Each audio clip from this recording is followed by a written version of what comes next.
Boa noite, pessoal. Eu me chamo Priscila. Este quadro é sobre comportamento alimentar, comportamento e transtornos alimentares. É um quadro novo aqui no canal do IPCAC. Geralmente eu fazia esse lá no meu arroba, né? Quem me acompanha por lá sabe. E o objetivo dessa live de hoje é a gente falar sobre manejo de crenças e estigmas. Apesar desse ser um quadro novo, tem sido muito legal, porque a live que a gente fez há 15 dias atrás, né, foi muito bacana, teve uma repercussão muito legal. A gente teve vários profissionais, inclusive, que vieram aí, né, questionar depois, me mandar mensagem dizendo que fez sentido.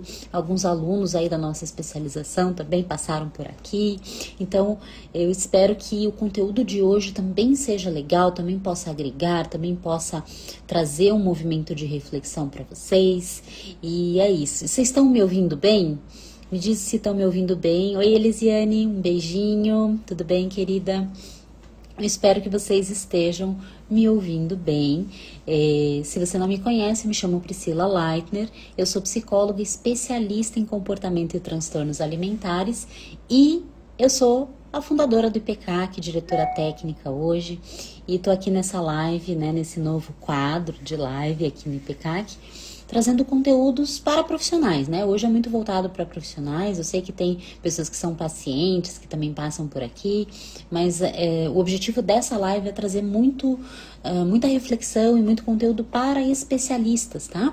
E isso foi um pedido de vocês, porque lá no meu canal é onde eu falo, né, com os meus pacientes, com os meus alunos, né, com o público de uma maneira geral, e sempre tem psicólogos, nutricionistas, médicos, educadores físicos lá, e eles me falam assim, mas fala para os profissionais também. Então eu decidi aqui no canal do IPCAC trazer o conteúdo para profissionais, enfim, aqui é o nosso lugar também, né, no Instituto, e hoje eu escolhi um tema muito legal, um tema super, super, super importante, que é falarmos sobre crenças, e como a gente trabalhar com as crenças e como a gente trabalhar com estigmas, né? Estigmas nos transtornos alimentares, estigmas no comportamento alimentar de uma maneira geral, e o quanto que isso pode, enfim, ser um desafio para o profissional terapeuta, seja o nutricionista, seja o psicólogo, seja o psiquiatra, até outras especialidades médicas, outras pessoas da equipe multidisciplinar, né? Que é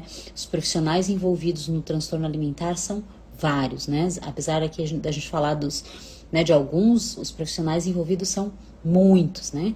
Muitas vezes a gente tem reuniões aí com muitos profissionais diferentes, enfermagem, TO, fono, físio, né? E o quanto que é importante a gente ter aí também essa conversa multidisciplinar, né? Mas isso não é o tema de hoje. O tema de hoje é como manejar crença e estigma, e quero até trazer um pouquinho assim do que é esse manejo, né? O que é estigma, o que é crença e como que a gente lida com isso. Então eu separei 4 dicas bem práticas que eu vou trazer para vocês, né? Para a gente trabalhar um pouco, a gente poder colocar um pouquinho em prática também isso no nosso dia a dia. Então, o que são estigmas, gente? Estigmas, para quem não sabe, se a gente vai olhar da onde que veio a palavra estigma, talvez as pessoas mais antigas saibam disso, ou alguém que lembra disso, né? Se em algum momento ficou sabendo dessa palavra. Mas estigma é uma palavra que a gente usa muito quando a gente fala de transtorno alimentar, porque existe muito estigma relacionado ao peso, até mesmo relacionado ao transtorno alimentar, né? A psicofobia é muito presente, né, nos transtornos alimentares, incluindo, né, também as questões dos transtornos mentais, ansiedade, depressão, transtornos de personalidade. Existe muito estigma, né? Que a gente pode até entender que existe uma tendência, a psicofobia, assim que a gente chama, né? É o preconceito com pessoas que têm transtornos mentais, incluindo o transtorno alimentar, mas existe muito estigma. Estigma da pessoa estar acima do peso, estigma da pessoa estar muito magra, o estigma a respeito do comer ou não comer, do que é certo do que é errado, né? E esses estigmas, né?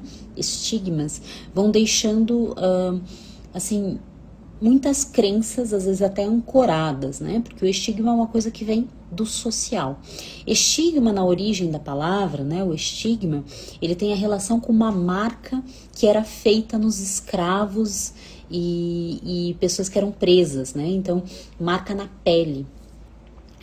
Então, antigamente, os escravos e os criminosos, eles eram marcados, né, com um estigma, né? E esse estigma que deixava uma marca na pele simbolizava uma desonra, significava um descrédito, uma infâmia, significava que aquela pessoa não era uma pessoa confiável. Então, o estigma social no hoje, né, quando a gente fala de estigma social, e que aqui a gente vai falar muito do estigma do paciente de transtorno alimentar, ele é tudo que gera desaprovação, é tudo que gera questões a respeito de características dessa pessoa, né? Então, características ou crenças pessoais. E os transtornos alimentares, gente, eles são recheados desses estigmas, né? Então, olha a origem da palavra que forte, né? Estigma é aquilo que de alguma forma marca aquela pessoa, né? Que de alguma forma é visto socialmente como algo que não é bom, né? Que é desvalorizado, né? E a gente pode dar um exemplo muito típico, que são as pessoas que estão acima do peso, né? As pessoas obesas, né? Existe estigmas a respeito disso, que é a gente, por exemplo, acreditar que a pessoa que está acima do peso é uma pessoa desleixada ou preguiçosa, né? Ou seja, são características atribuídas a isso. E que, enfim, é muito recheado de preconceitos, né? A própria gordofobia, que é uma questão aí muito presente. Isso tudo são recheados de estigmas. E por que eu resolvi falar de estigmas e até contei essa historinha aí, né? Da onde que vem a palavra estigma, né? Por que eu resolvi contar isso tudo para vocês? Para que a gente perceba que tem algumas coisas que marcam socialmente. E a própria questão corporal, né, a imagem corporal, que também não é bem o tema hoje, mas só para exemplificar, né, o quanto que a imagem corporal pode, né, estar muito suscetível a esses estigmas, que são coisas que são coladas na pele, né, são aquilo que chama atenção. Eu dei o exemplo da pessoa que está acima do peso, dos estigmas e até mesmo do sofrimento que ela passa, mas isso tem a ver com aquilo que é desaprovado por outras pessoas, pelo meio social, pelos grupos, pelos lugares que essa pessoa está inserida, incluindo o ambiente familiar, que também pode repercutir muito disso que está no social. E a grande questão do estigma, né, disso tudo, né, o peso que gera estigma, ter um transtorno alimentar que gera estigma, como é que eu posso dar um exemplo do transtorno alimentar? É quando a pessoa diz para a família, ou quando ela diz para um grupo que ela tem compulsão alimentar, e alguém diz assim, é só você não comer. Né? Isso acaba sendo um certo estigma, né? Acaba tendo um certo lugar de desaprovação. É muito comum os pacientes em tratamento falar assim, doutora Pri, a minha família não entende que eu tenho compulsão alimentar, eles acham que é frescura, eles acham que é bobagem, eles me veem como alguém que na verdade não tem controle sobre si, né? Então, isso tudo são estigmas sociais, né? Isso tudo são formas de ver, né, aquela questão. Isso tudo fica muito marcado para alguns pacientes, né? Fica marcado ali.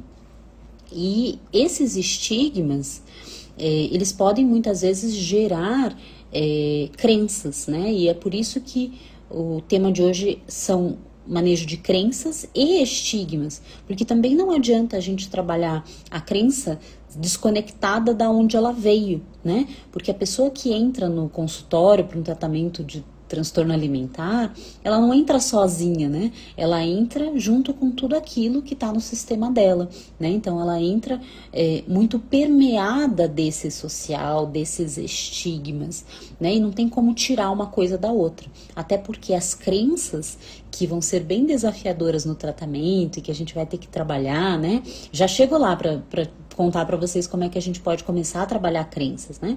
Então, essas crenças que vão estar ali, elas estão ancoradas muitas vezes em tudo que está nessa história e que pode estar muito envolvida em estigmas, né? Então, esse lugar que não é só sobre o peso, é também sobre ter um transtorno alimentar. Quantos pacientes já não me falaram que ter um transtorno alimentar gera tal e tal e tal coisa ao redor dele, né? Ou quando até mesmo profissionais tentam atuar em transtornos alimentares de uma forma que é desrespeitosa para o paciente, porque ele entende que ele não é compreendido, né? Isso também é um estigma. Vou dar um exemplo de hoje, tá, gente? Exemplo de hoje, exemplo de minutos atrás. Minutos não, horas atrás. Eu atendi uma paciente, né, que ela é aluna do meu método para a vida toda, né, para quem não conhece, que é meu tratamento online, e ela veio para uma consulta de avaliação inicial. Ela me conta o seguinte: ela foi num psiquiatra e o psiquiatra, né, falou pra ela que ela tinha bulimia e ela tem mesmo, enfim, né, ela tem um transtorno alimentar. E daí ela diz que ela se sentiu muito desrespeitada porque esse profissional, que provavelmente não era um especialista na área, ele dizia assim pra ela: mas eu vou te explicar tudo que pode acontecer com você caso você continue induzindo o vômito para que você pare. E daí ela dizia pra ele assim: mas eu não faço isso porque eu não entendo os riscos. Eu faço isso porque eu não consigo parar, né? Então, é esse lugar, né, de às vezes tentar convencer o paciente a comer, tentar convencer o paciente a não vomitar, né? Não passa por isso, não tem a ver com isso, né? Não tem a ver com isso, mas isso vem de um estigma, vem de um lugar, né, que às vezes o profissional não se dá conta, que é o lugar social de que o transtorno alimentar ainda é uma frescura, né? Existe isso no social, né? Se fosse um pessoal do Jung, ia dizer que é no inconsciente coletivo, né? Existe isso, né? Fazendo uma brincadeirinha aqui, né? Existe isso no social, que é isso que a gente chama de estigma, né? Que é essa visão de que muitas vezes o transtorno alimentar, ele não é tão sério assim, né? Ou ele não é uma questão, assim, é só a pessoa querer, é só a pessoa fazer isso, aquilo, ou é só eu, profissional, aqui explicar para ela que ela pode ter um câncer ou uma fissura, né? E que daí ela vai, né? Uma fissura de tubo, que daí ela vai parar, né? E não tem a ver com isso, né? Não tem a ver com ela não saber dos riscos, né? Mas isso vem de um lugar de estigma, né? De um lugar de que a pessoa deveria ser forte, né? Isso é muito comum também em pacientes obesos, né? De que ela deveria se esforçar, né? Ela tá assim porque ela não se esforça. Então, eu não sei se fica claro para vocês, até quem quiser comentar aqui, né? A última live teve bastante comentário. Hoje ninguém quase tá falando comigo. A Elisiane falou, mas alguém só. Mas, enfim, espero que esteja fazendo sentido isso, porque a reflexão do que é estigma, gente, ela é muito importante, né? Porque é o lugar que está ancorado às crenças. Muitas vezes as crenças dos nossos pacientes estão ancorados lá nesse lugar de estigma, né? E esse lugar de estigma, ele é um lugar que muitas vezes a pessoa não se dá conta, porque isso veio da família já, né? Isso veio do redor dela. E daí às vezes a pessoa vai acreditar nisso, né? Às vezes a pessoa também não vai conseguir, ela por si só, validar essa posição, né? Ela por si só, enfim, encarar essas crenças que vêm desse estigma. Então, pra começar a falar um pouquinho de crenças agora, né? O que são crenças? O que são crenças, gente? O que são crenças, né? Quem que sabe me dizer o que são crenças, né? A Carly está comentando aqui: há estigma por parte de nutricionistas, médicos, o que fica mais difícil o processo. Carly, há estigma e há preconceito e há psicofobia em muitos profissionais da saúde. Infelizmente, não são só nutricionistas e médicos, tá? Psicólogos, educadores físicos. Existem muitos estudos que que buscaram identificar, por exemplo, a gordofobia, né, em profissionais que tratam obesidade, e é sempre muito triste, sabe? Eu tenho que dizer que eu vejo esses estudos, e eu vejo esses estudos já faz tempo. O primeiro estudo que eu vi sobre isso foi do Dr. Adriano Segal, e ele fez um estudo sobre isso. E eu vi esse estudo dele, acho que foi em 2012, por aí, assim. 2012, 2013, acho que foi mais ou menos nessa época que ele estava publicando. E desde então, todos os estudos que eu vejo falando do estigma, né, que está no profissional também, né, da gordofobia, do preconceito, é sempre muito assustador, porque é sempre muito alto, né, o que eles identificam nos estudos, né. Então, muitos profissionais que estão em equipes, né, e que estão tratando transtornos alimentares e obesidade, tem esse lugar mais gordofóbico, psicofóbico, ou de estigma, assim, com peso, com essas questões. Então, Kali, fica muito mais difícil o processo, concordo contigo, né? E por isso que a gente está aqui falando disso, né? E por isso que cada vez que eu dou aula para turmas multidisciplinares, eu tento trazer esse lugar, que é um lugar diferente, né? Que é um lugar acolhedor. Que é um lugar também do profissional entender o próprio preconceito, né? Entender às vezes as próprias crenças dele, né? Entender que às vezes ele é permeado por coisas que ele não percebe, né? Também ele lida com questões, né?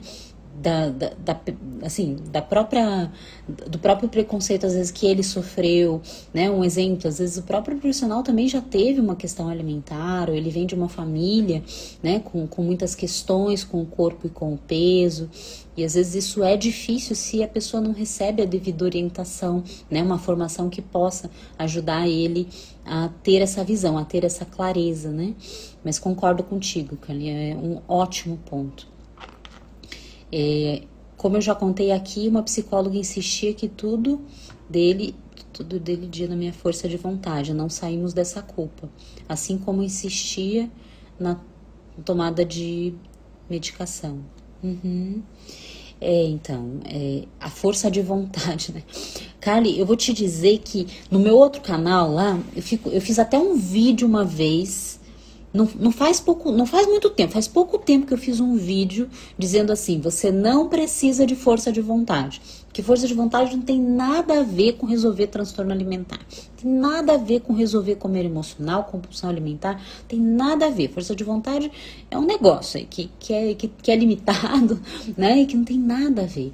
E como que é, assim, às vezes muito difícil, né? Esses comentários, assim. Eu, como profissional da área, eu fico muito mexida com isso. Mas o que eu te recomendo é entender que existem bons profissionais, existem profissionais que não são bons, e que você, quanto mais você se identificar e buscar pessoas acolhedoras, melhor, né? Na última live a gente teve a Gabriela aqui também, né, que foi nossa aluna, contando também da experiência dela, e quanto que às vezes ela demorou também perceber, o quanto que ela estava sendo abusivo, a forma com que um outro profissional também lidava com ela. Então, isso tudo acontece não porque o profissional faça isso de propósito, mas porque ele também está muito imerso nas crenças dele, nos estigmas que ele sofreu, né, no lugar a visão que ele tem a respeito dessa questão. E às vezes isso tudo está muito inconsciente, né? Isso não está claro para esse profissional que isso está acontecendo, né? Ele não percebe isso. Né?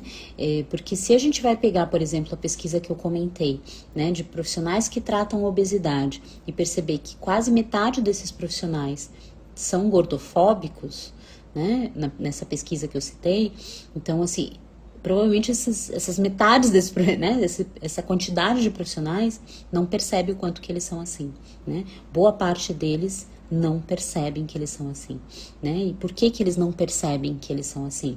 Porque eles não trabalharam isso neles, ou eles não tiveram uma formação que também envolvesse a mudança e a transformação deles em profissionais mais acolhedores. Eu nunca vou me esquecer, nós temos uma aluna da especialização que ela é endocrinologista, né? E ela, quando ela terminou o curso, ela me falou assim: Pri, uma das coisas que mais mudou neste curso não foi o conhecimento, que também foi legal e tal, mas foi a minha transformação num profissional que passou a olhar além dos números dos laboratoriais, além dos cálculos, além do peso, e isso fez toda a diferença para mim. Então, é isso, né? Às vezes, não é que ela antes não fosse uma boa profissional, é que antes ela não tinha essa visão, do tanto que nela tinha questões também que ela não conseguia ultrapassar. Então, por isso que é muito importante a gente estar aqui, né? Eu que já estou aí há 10 anos no mercado, né? 10 anos, né, treinando outros profissionais, poder também falar disso, assim, falar que também é uma preocupação minha, também é algo que eu percebo, né? A gente poder trazer isso também. A Elisiane está falando, não precisa força de vontade, mas o que faz o paciente fugir do tratamento? Querer não basta? Querer basta, Elisiane, no início, né? A força de vontade é aquele impulso, né? Aquele impulso inicial, né? Aquele lugar de início, de start, né, de clique, e que sim, é o início, né, ele é o que faz a pessoa começar, mas o que faz a pessoa manter-se, né, o que faz ela ter tenacidade, que a gente chama, e que ela aderir ao tratamento, daí são outros recursos que ela vai precisar construir, né, é aquela coisa assim, eu quero fazer uma mudança na minha relação com a comida, né? Então, o paciente chega para você e diz, eu quero fazer uma mudança na minha relação com a comida. Ele tem essa força de vontade, né?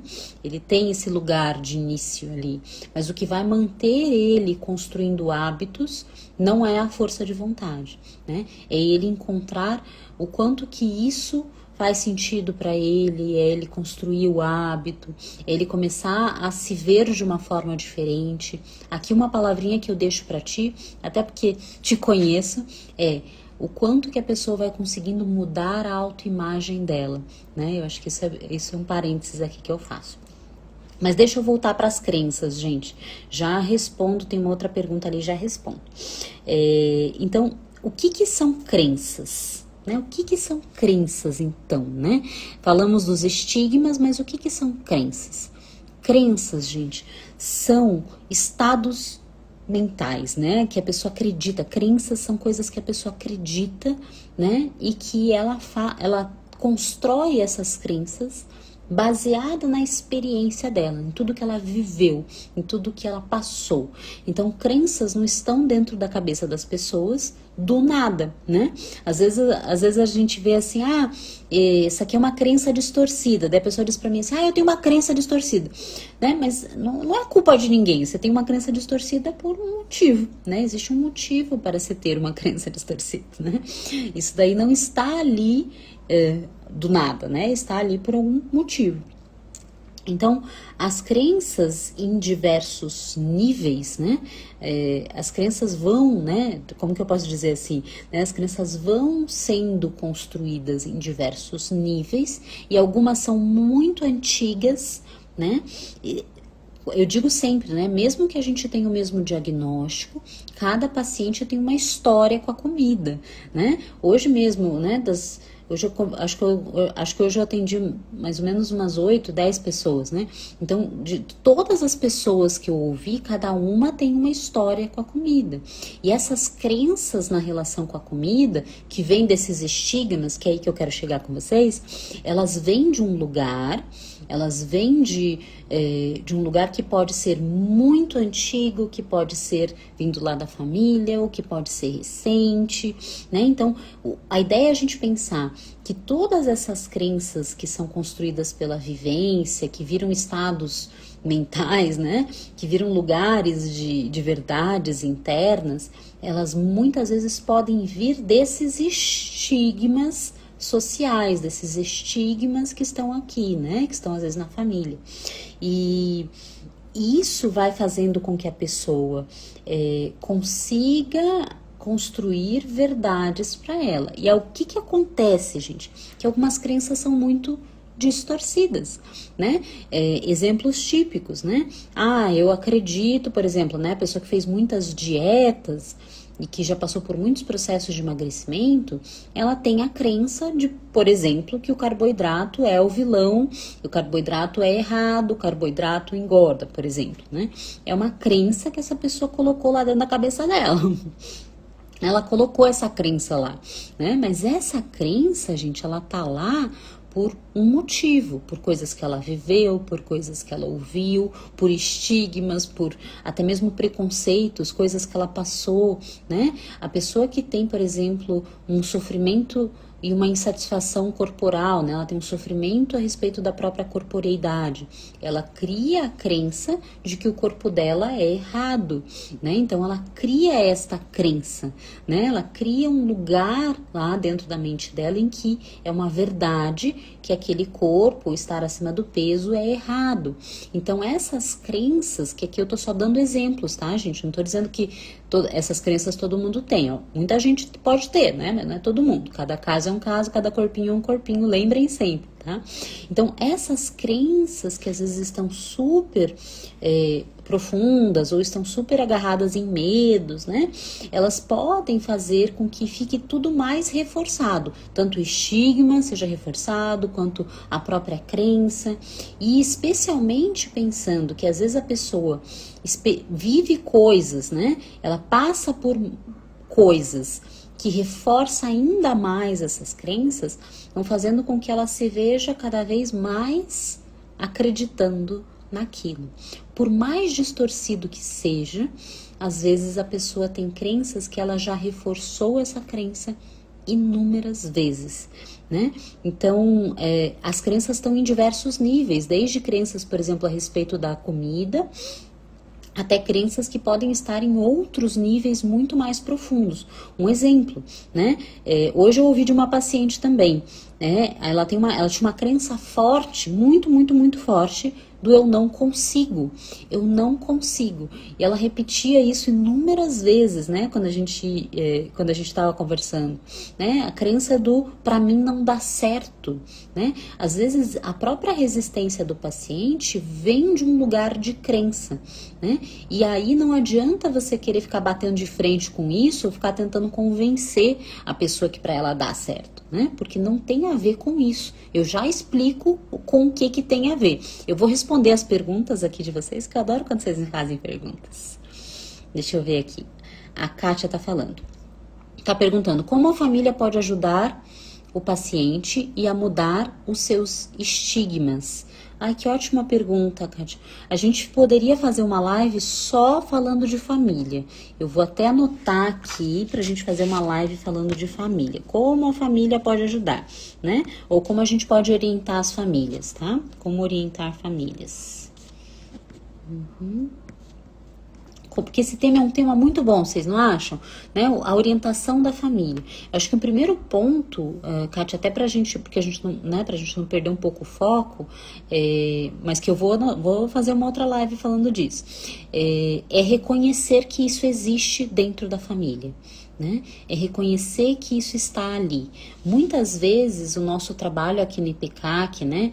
Por exemplo, aqui no IPCAC a gente tem um grupo de apoio a familiares com transtorno alimentar. Esse grupo de apoio ele é coordenado pela Ana Zanardi, tá? Ana Paula. Então, a Ana que coordena esse grupo. Ou quando eu oriento familiares em consultório, o primeiro ponto aqui que eu posso deixar para ti, Kátia, é assim, reconhecer que isso está ali dentro da família. E que provavelmente isso não está dentro da família há pouco tempo, tá?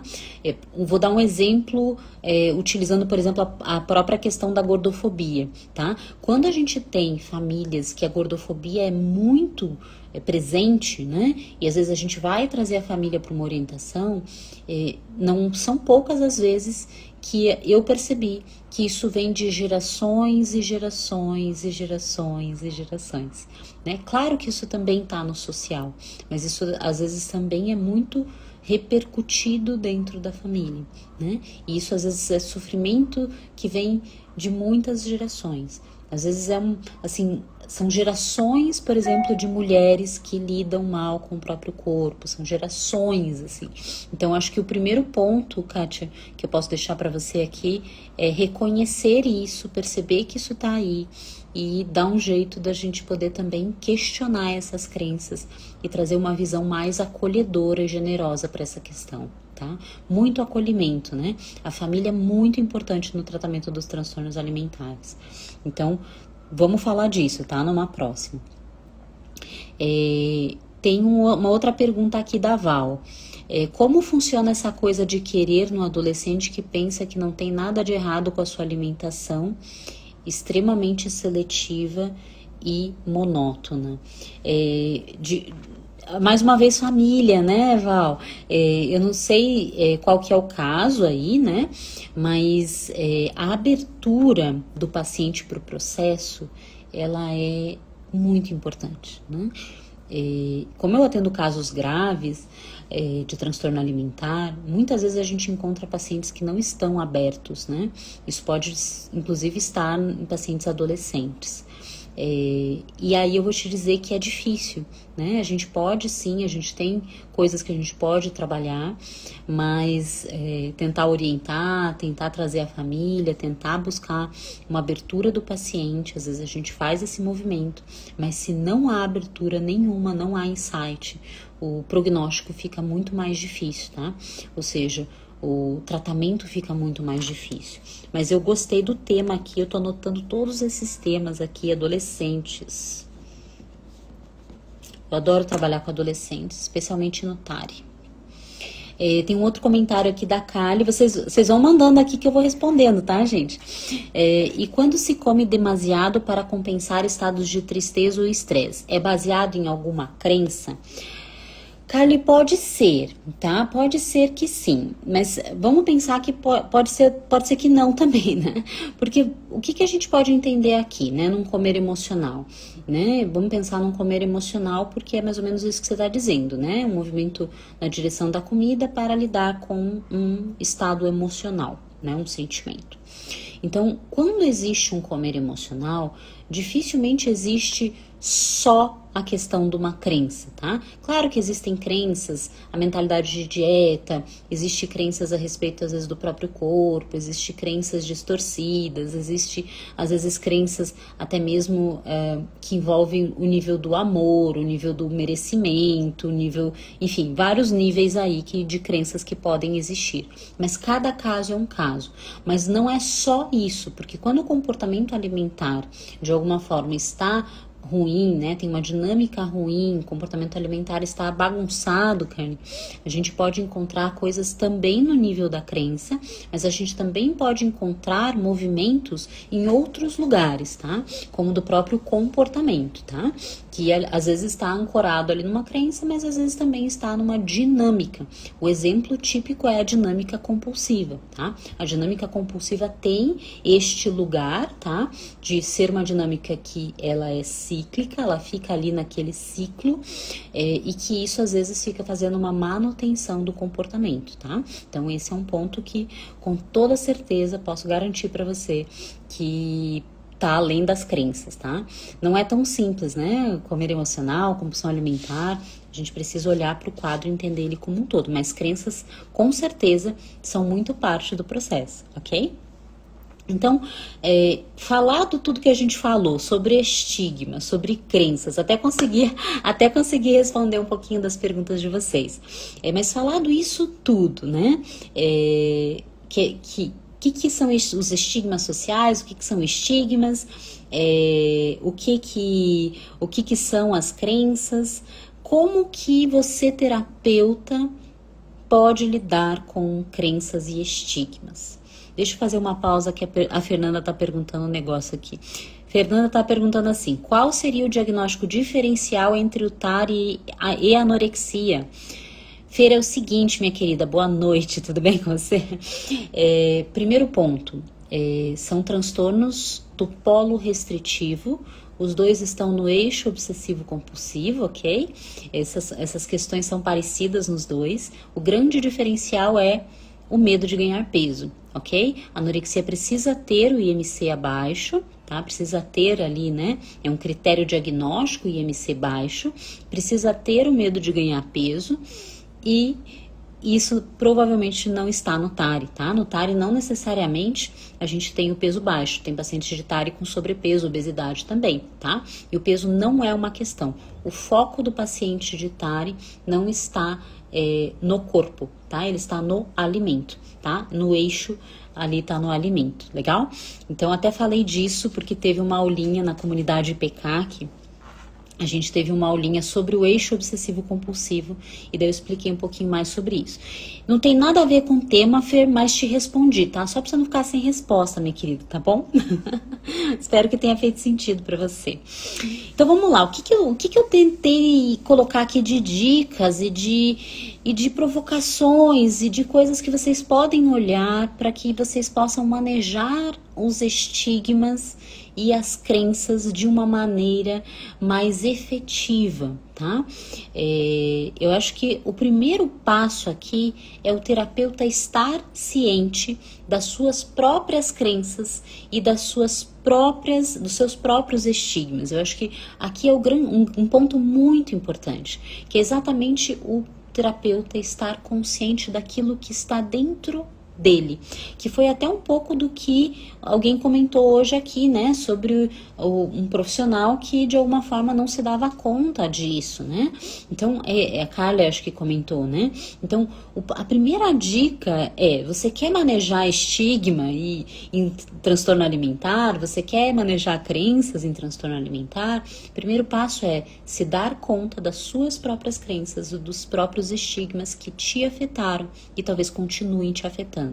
Eu sei que isso é desconfortável para alguns profissionais de ouvir, né? Eu às vezes quando falo isso em sala de aula, tem profissionais que falam assim, então a primeira solução é eu trabalhar dentro de mim? Sim, a primeira solução é você trabalhar dentro de você, porque se você não estiver consciente do que está permeando ali a tua realidade, a tua vivência com o teu corpo, a tua vivência com a comida, você tende a, sem querer, né, fazer bobagem com outras pessoas. Então, você estar consciente, você trabalhar as suas próprias crenças, você questionar os próprios estigmas que você foi submetido, é um ótimo jeito de você ser um excelente profissional, tá? Isso faz com que a gente também possa até nos humanizar, né? Sair daquele lugar do suposto saber, eu sei tal técnica, agora eu vou aplicar essa técnica aqui. Eu falei na última live que a gente não é aplicador de técnica, tá? Especialista em transtorno alimentar não é aplicador de técnica, né? A gente precisa ir além, né? E o ir além começa a partir de si mesmo. E é muito bonito quando a gente faz isso, gente, né? Quando a gente questiona, quando a gente realmente está ciente daquilo que aconteceu com a gente e talvez ainda esteja dentro da gente. O segundo ponto aqui que eu queria deixar para vocês é muito parecidinho com esse, que é a própria questão do que a gente falou na gordofobia, né? A gente perceber o quanto que pode haver não só de crenças e estigmas, mas também de visões, preconceitos, visões de mundo, tá? E o quanto que preconceito pode estar ali presente. Eu não vou cansar de falar isso, seja em sala de aula, seja em palestra em congresso, seja aqui no Instagram do IPCAC, né? No meu Instagram eu também falo, mas aqui, como o meu objetivo é falar para profissionais, eu não vou cansar de dizer isso. Olhem para os próprios preconceitos de vocês, para que vocês não levem isso para quem vocês atendem, tá? É uma queixa muito recorrente. Quase toda semana eu tenho um paciente contando uma história assim no IPCAC, né? E isso acontece por quê? Não é por mal, né? Eu não acredito que seja por mal, né? Que o profissional faça isso, mas porque ele não está consciente do próprio preconceito, das próprias crenças, dos próprios estigmas que ele passou. Então, a gente compreender também o que está dentro, isso é muito legal, tá? Essa é a dica 1 e a 2 juntas, tá? A dica 3 e o terceiro ponto que eu queria comentar com vocês aqui, a gente não entender que a crença é a gente compreender. Vamos lá, deixa eu reformular essa frase. A gente compreender que a crença, ela não é algo que você vai resolver convencendo a pessoa daquilo. É o exemplo do psiquiatra que tentou convencer a paciente de bulimia que vomitar é ruim. Você acha que o paciente não sabe que vomitar é ruim? Né? Ele sabe que faz mal para o corpo dele, né? Você acha que ele não sabe? Né? Ele sabe. Mas o que acaba acontecendo? Como a crença, às vezes ela vem num momento terapêutico, né? Ela começa a surgir no momento terapêutico, que às vezes o paciente começa a trazer isso, mas ele ainda não tem abertura ali para trabalhar essa crença. Muitas vezes o terapeuta tem a tendência de querer convencer, né, de tentar explicar para a pessoa que ela tem aquela crença, ou que, né, isso está acontecendo, que ela talvez não devesse se comportar assim, não devesse acreditar nisso. E o que acontece aqui? Que não resolve. E por que não resolve? Eu vou explicar isso para vocês, né? A parte mais importante da live chegou agora. Por que não resolve? Porque a crença, ela tem algo que está por debaixo dela. E o que está por debaixo dela se chama medo. Medo de alguma coisa, gente, né? É a música Evidências, né? A pessoa vai negando as aparências, disfarçando as evidências, né? Tem medo, né? O nome dessa música, se não fosse Evidência, seria Medo, né? Porque é medo tudo aquilo que tá falando naquela letra daquela música, gente, né? Então, o que tá por debaixo das crenças? O medo. Né? O medo que está por debaixo da crença. Então, a pessoa só vai conseguir abrir mão daquela crença, ela vai quebrar aquele padrão, ela vai conseguir desafiar aquele estigma quando ela conseguir lidar com o medo, né? Com o medo que está ali presente. Né? Às vezes, por exemplo, é o medo de ganhar peso, às vezes pode ser o medo do corpo mudar, às vezes pode ser o medo de perder o controle, às vezes pode ser o medo de ser abandonada, né? Às vezes pode ser o medo, enfim, de várias coisas. Vou dar um exemplo muito típico. O paciente não consegue desenvolver autocuidado, né? O paciente tem o foco todo no outro. E daí vem o terapeuta e fala assim, olha, minha querida, você tem que ter autocuidado, você tem que se cuidar, né? E fica nesse convencimento. O que acontece? Por que ela tem essa crença de que ela precisa fazer tudo pelo outro? Porque no fundo ela tem medo de não fazer. E o que pode acontecer se ela não fazer? Então, quando a gente está lidando com crenças, gente, não adianta a gente ficar no convencimento do paciente sobre aquilo. É preciso que a gente aprofunde e olhe para o que está gerando medo, né? Aquilo que está gerando um lugar que é muito assustador para aquela pessoa abrir mão. Né? A pessoa abre mão de crenças facilmente quando ela percebe que isso está ancorado no medo. E se ela já está numa parte do tratamento em que ela consegue sustentar mais o medo, ela tem uma tendência muito maior de soltar as crenças. Por isso que eu digo, as crenças podem se dissolver facilmente, mas se essa pessoa estiver em condições, tiver repertório suficiente para lidar com medo. Se ela ainda não tiver, ela vai precisar primeiro adquirir isso, né? Então, a terceira grande dica que eu deixo para vocês aqui é essa. Lidar com estigmas e com crenças é importante a psicoeducação? Sim, super importante.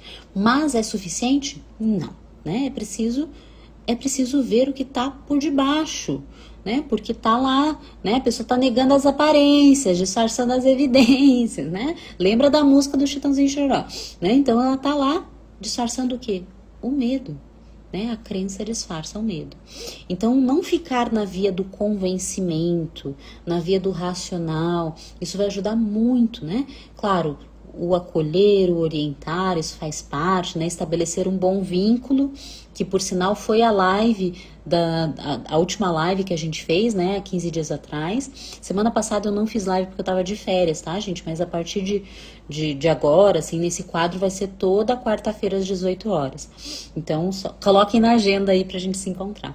Então, não ficar na via do racional, né? Depois do vínculo, depois do acolhimento, esse lugar de acessar a emoção, né? Que, inclusive, o medo é uma delas muito presente aí, né? Então, quando esse medo consegue ser sustentado, a crença se dissolve, né? E daí a pessoa consegue construir hábitos mais saudáveis, consegue construir movimentos mais positivos e assim a coisa vai muito melhor, né? Eu espero que isso tenha feito sentido para vocês, meus queridos, porque quando a gente tem que lidar com crenças e estigmas nos transtornos alimentares, acho que muita coisa atravessa esse campo, muita coisa aí pode ser desafiador para o terapeuta, especialmente, né, o profissional da equipe multi, que às vezes está chegando na área, que às vezes não tem tanta experiência. Vocês não estão sozinhos, meus queridos, né? A gente vai trazer bastante conteúdo legal aqui para vocês, né, para profissionais. E a ideia é essa, a gente conseguir fazer esses 3 movimentos: reconhecer em si, lidar com preconceito, trabalhar além da via do racional e elencar a emoção, né? Esses 4 pontos que eu tentei trazer aqui para vocês. E me digam, gente, se fez sentido. Eu anotei aqui para a gente conversar num próximo, já anotei sobre família, sobre adolescentes, e quem mais tiver temas sobre comportamento e transtornos alimentares, que é o nome desse quadro, tá? Quadro sobre comportamento e transtornos alimentares, pode mandar no direct aqui, a nossa equipe fica de olho, responde vocês, né? A gente está super aberto também para essas trocas, para perceber o que está fazendo sentido para vocês. E queria contar também que todas essas nossas lives desse quadro, elas também vão estar disponíveis no Spotify, tá? Antigamente, lá atrás, a gente tinha podcast em uma outra plataforma. Agora a gente não tem mais, agora a gente tá lá no Spotify. Tanto as lives do IPCAC quanto as lives também, né, do meu canal, estão todas lá no Spotify, vocês podem procurar por lá, né, que aos pouquinhos nas semanas a gente vai postando aí. E eu convido vocês na sexta-feira para também participar da live que eu vou fazer com a Ana Zanardi, que é um quadro novo aqui no IPCAC, que vai ser Vida de Especialista. Então a gente vai conversar com pessoas que já são especialistas, né, saber um pouquinho mais de como é que foi, como é que não foi. Vai ser uma live muito mais pessoal, muito mais de frente com a doutora Pri, né, muito mais da gente realmente poder ouvir, poder conhecer as histórias desses profissionais, desses especialistas que estão por aí, estão ao redor aqui do IPCAC. Eu acho que vai ser muito legal. Então coloque lá na agenda de vocês, que a gente vai ter na sexta-feira à tarde. Eu confirmo depois o horário, essa live com a Ana Zanardi, tá bom? Então, pessoal, obrigada pela participação, pelas perguntas, por todo mundo que passou por aqui.